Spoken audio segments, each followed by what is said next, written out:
All right, my name's Shorty. Everybody know me as a barbecue guy on Falls Road, Cockeysville. I'm that Shorty. All right, I'm also an activist and an artist. I did an event here at Loyola University about 4 years ago, Artists of Truth.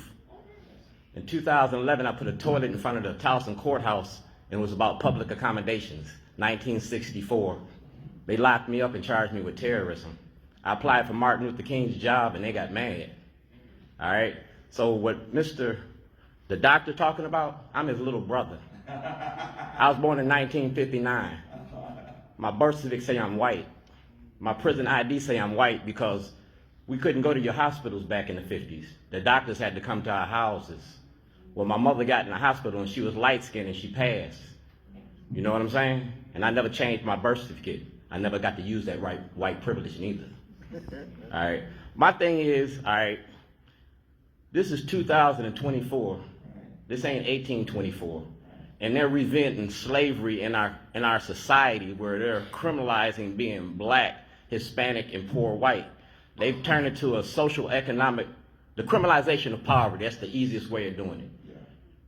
We set standards in which we have a $1.9 trillion spending ability in the black community, but we don't own no banks, no real estate companies, you know what I'm saying? So my question is this. If we ain't got no more Martins and no more Malcolms, we got to create them. You know what I'm saying? I left everything that I had to do this, you know what I'm saying? I was making $260,000 a year. I went from $260,000 to zero. I don't know a lot of people that would do that, but I did that. I'd rather have 1 million friends than $1 million. The doctor would tell you when he first met me, I told him when he moved out there in Owings Mills that he was moving into a racist community. Did I not? You did. I told you everything that you needed to know when you came here, but tonight I found out you already knew that. Because you was from Alabama. I just did the Selma to Alabama run, all right? Because I wanted to have that experience. So what I'm leaving y'all with, y'all got to make that sacrifice of self. Because it ain't always about you. Martin died to lift us up.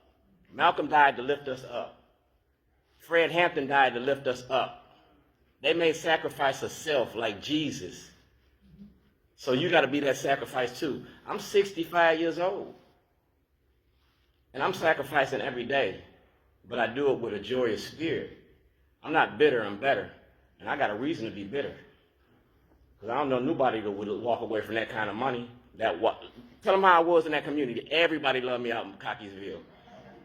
Everybody still loved me. He is a real entrepreneur too. You gonna get some of that barbecue before it's all over, I can tell. Straight up, I started with nothing. I came in straight out the Illinois Department of Corrections. I used to sell drugs from 1971 to 1991.